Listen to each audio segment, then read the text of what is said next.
වෙනද වගේම ඔයාලා එකතු වෙලා ඉන්නේ ටෙක් හකම් YouTube channel එක ඉතින් ගෙනෙන තාත් අලුත් වීඩියෝ එකක් එක්ක guide for build your PC video series එකේ මුල්ම වීඩියෝ එක ඔයා build කරන PC එකට සුදුසුම process එක එහෙම නැත්නම් CPU එක තෝරගන්නේ කොහොමද කියලා කරපු වීඩියෝ එකෙන් පස්සේ ඒ series එකේ දෙවෙනි වීඩියෝ එක ඔයාගේ PC build එකට process එක තෝරගත්තට පස්සේ process එකේ cooling ගැන අවධානය යොමු කරන එක ගොඩක් වැදගත් වෙනවා.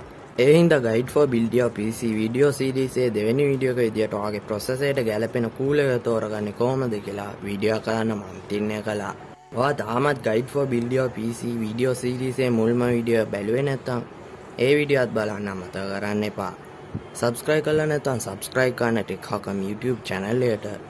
තවත් කතා නොකර අපි යමු වීඩියෝ එකට.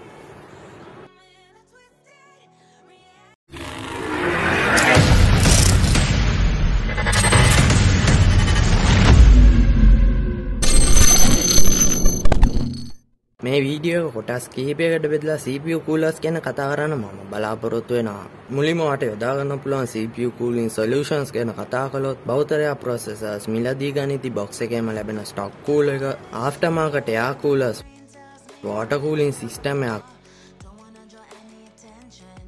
AIO all in one liquid coolers වලින් එකක් ඔයාලට ඔයාගේ processor එක cool කරන්න යොදා ගන්න පුළුවන්. ප්‍රධාන වශයෙන් ගත්තොත් air coolers සහ liquid coolers වැඩ කරන්නේ කොහොමද කියන එක ගැන කතා කළොත් මුලින්ම අපි බලමු air coolers වැඩ කරන්නේ කොහොමද කියලා. මෙතනදී ඉන්නේ ටිකක් සරල ක්‍රියාවලියක්. air cooler එක ප්‍රධාන කොටස් දෙක විදියට heat sink එක සහ fan එක හඳුන්වන්න පුළුවන්. මෙතන heat sink එක නිෂ්පාදනය කරලා තියෙන උෂ්ණත්වය ගොඩාක්ම ඉක්මනින් සහ කාර්යක්ෂමව උරා ගන්න පුළුවන් ඇලුමිනියම් සහ කොපර් වගේ අමුද්‍රව්‍ය වලින්. processor එකෙන් නිපදෙන උෂ්ණත්වය මේ air coolers වල තියෙන heat sink එක මගින් උරාගත්තට පස්සේ air cooler එකේ තියෙන fan එක මගින් heat sink එක cool down කරන ක්‍රියාවලියක් තමයි air coolers මගින් වෙන්නේ. processors මිලදී ගනිද්දි box එකේම එන stock coolers විශේෂයෙන්ම තරමක් කුඩා ඇලුමිනියම් heat sink එකක් සමගින් intense stock cooler එකෙන් හොඳ temp එකක් ලබා ගන්න පුළුවන් කමක් නැහැ. ඔයා බර වැඩවලට PC එක යොදා ගන්නවා නම් සහ එක දිගට වැඩි වෙලා PC එක වැඩ කරනවා නම් එතකොට aftermarket cooling solution එකට ආයෝජනය කරන එක වැදගත් වෙනවා. ඒ අතින් ගත්තම AMD stock coolers Intel stock coolers වලට සාපේක්ෂව ඉදිරියෙන් ඉන්නවා. ඒත් aftermarket cooler එකක් තරමට AMD stock coolers වලින් cooling performance එක බලාපොරොත්තු වෙන්න බෑ. ඊළඟට liquid coolers කොහොමද වැඩ කරන්නේ කියලා බැලුවොත් මෙතනදී air coolers වලට වඩා ටිකක් සංකීර්ණ ක්‍රියාවලියක් සිදු වෙනවා. ප්‍රධාන වශයෙන් liquid cooler එකක කොටස් 4ක් විතර බලා ගන්න පුළුවන් වෙනවා. pump එක, hose එක, radiator සහ fans විදියට. එයා කූලර් එකෙන් වායු පිඹීමකින් processor එක cool කරනවා වගේ liquid cooler එකෙන් ජලය නැත අදාළ liquid coolant එක CPU එකට සම්බන්ධ වෙලා තියෙන hose එක තුලින් processor එකට pump කිරීමකින් processor එක cool down කරනවා. processor එක cool කරන්නේ liquid එක විතර මදි වෙන හින්දා ඒ liquid එකේ උෂ්ණත්වය උරා ගන්න කාර්යය ඉටු කරන්නේ liquid cooler එකේ radiator එක මගින්. radiator එක overheat වෙන එක වළක්වනවා ඒකේ සවි කරලා තියෙන fans මගින්. ඔයාට මාකට් එකේ single fan radiator, dual fan radiator සහ triple fan radiator විදියට brands රැසකින් AIO liquid coolers මිලදී ගැනීමේ හැකියාව තියෙනවා. ඊළඟට air coolers සහ liquid coolers මිලදී ගන්න පුළුවන් මිල ගණන් සහ ඔයාගේ processor එකට ගැලපෙන air cooling ද liquid cooling ද කියන එක ගැන කතා කරමු. Cooler Master වගේ brand එකකින් air cooler මිලදී ගන්නවා නම් රුපියල් 6000 රුපියල් 9000 අතර මුදලක් වෙනවා. ඒ තවත් සමහර brands වලින් රුපියල් 2000 රුපියල් 5000 අතර මුදලකට උනත් air coolers මිලදී ගැනීමේ හැකියාව තියෙනවා. liquid coolers වල මිල ගණන් ගැන කතා කළොත් Cooler Master, NZXT, Asus, ROG Strix සහ Kosha වගේ brands වලින් liquid coolers මිලදී ගන්නකොට රුපියල් 15000ට වැඩි මුදලක් වැය කරන් සිද්ධ වෙනවා single fan radiator එකක් සහිත liquid coolers වලටම.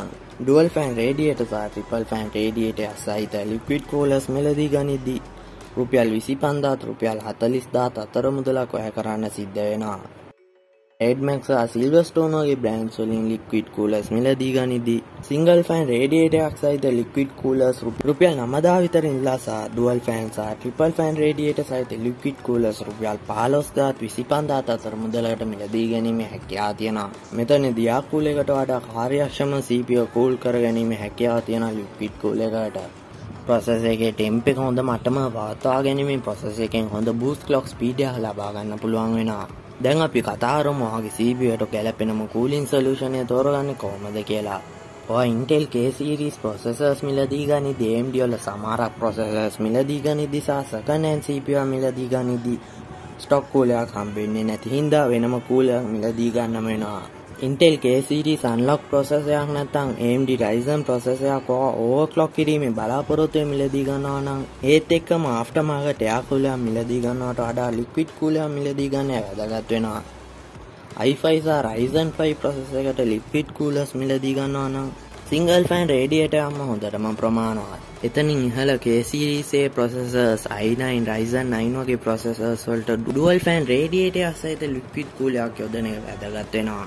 Triple fan radiator එකක් සහිත liquid cooler එකක් යොදන්න ඕනේ ටිකක් මිල අධික i9 build එකක් නැත්නම් Ryzen 9 සහ ඊට අධික processors යොදාගෙන build එක කරද්දී ඊට පහළින් තියෙන CPU වලට ඒ coolers යොදාගත්තත් කිසිම ප්‍රශ්නයක් නැහැ.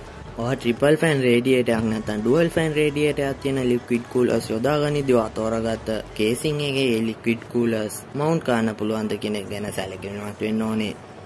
දැන් මාකට් එකේ air coolers වල සහ liquid coolers වල LED lightning සහ RGB lightning සහිත variants උනත් මිලදී ගන්න පුළුවන්. ඒත් RGB නිසා වගේ PC ඇතුලේ temperature එක අංශු ප්‍රමාණයකින් උනත් වැඩි වෙනවා. ඒ කාරණේ මතක තියාගෙන RGB coolers වගේ PC එකට යොදනවා නම් යොදා ගන්න ඕනේ. ඔය intensive adult එක කියන්නේ එක දිගට gaming වලට video editing වලට PC එක යොදා ගන්නවා නම් stock cool එක වෙනුවට අඩුමතරමින් aftermarket air cooler එකක්වත් යොදා ගන්න වැදගත් වෙනවා. CPU temperature එක හොඳ මට්ටමකට පවත්වා ගැනීම නිසා CPU boost වෙන වාර ගන්න වැඩි වෙනවා. ඒ හින්දා ගේමින් වලදී FPS වැඩි වීමක් සහ වීඩියෝ එඩිටින් වලදී performance වල වැඩි වීමක් බලා ගන්න පුළුවන් වෙනවා.